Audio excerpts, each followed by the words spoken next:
definition of liquid when it comes to money vehicles is you can get to it within 1 to 3 days. That's the definition of liquid, right? Is that referring to cash, or is that just referring to the asset? Well, cash, because any asset you have, it's an asset to you because it has some form of value. Yeah. You see what I'm saying? So for example, a house is an asset, but usually when you need the money the most, that's when it's the hardest to get when it comes to equity in the house, right? Because guess what?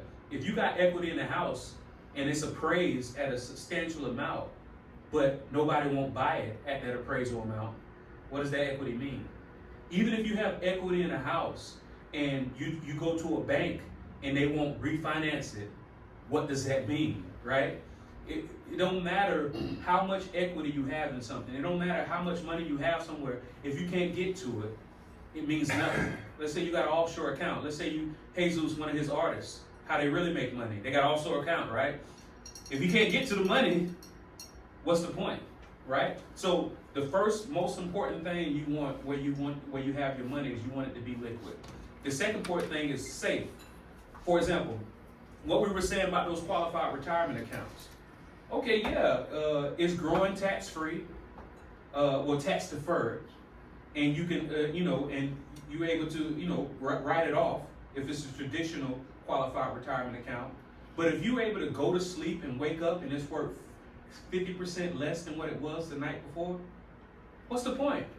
Okay, I can get to the money, but I'm stressing every day. Every day I wake up, I have no idea if I got the same principal or if it's worth half or if it's gone completely, right? So now you want it to be first liquid, first safe, and then next predictable rates of return. When most people are thinking about where to put their money, the first thing that crosses their mind is, all right, I want to be getting big returns. How much does it make? Or it's earning 10%, or it's earning 50%, or it's earning 100%. All right, great. That means nothing if, once again, you can't go to sleep with peace of mind, and if you can't get to it safe. Now, let's say you have something that's liquid, safe, predictable rates of return. What's the point? Is as soon as you try to get money from it, the government take it all in taxes. You see what I'm saying? So that any investment or place you have your money, that's how you want to look at it. You want to put it in most important to least, liquid, safe, predictable rates of return, and tax favored. What if I told you that exists? It does exist. It just has to be called a life policy. Don't think about what it is. Think about what it does. If it's something that you can get to tax-free, you can go to sleep and don't have to worry about waking up with it being done. It has predictable rates of return, earning on average 7 to 10% tax-free every year. And it's tax-free, as long as you access the money correctly. That's a miracle to me. I call it the miracle money vehicle. It's money infinitely reproducing, compounding liquid estate. Because what the legal definition of a life insurance policy is a mechanism that creates an estate. How many people that you know die and they leave people with just bills? Yeah, I left you a car that has a car note. Yeah, I left you a house that has a mortgage. You see what I'm saying? Yeah, I left you this. Usually it's some strings attached.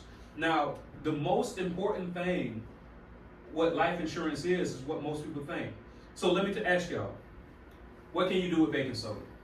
Baking soda? Brush your teeth. So brush your teeth? Bake? I don't know. Listen, Albania, look, why I like Albania, most people, when you ask them what you can do with baking soda, they say brush your teeth, they say clean, they say take the smell out of your refrigerator. They say, I'm not going to say what Jesus, they say all the other stuff. I was just waiting for that. But most people never say what baking soda was actually made for. Baking. Do you see what I'm saying? A life policy is made to have where you can. It's like, why complicate this? Yeah, I should have started like that. Right? I'm sorry. Now you're good, right? But that means, but that actually tracks. Because guess who? One of the main people that always keeps hitting me up about this? Yep. almost every month, every 2 months, I went and got a new question, right? But I know it's a process.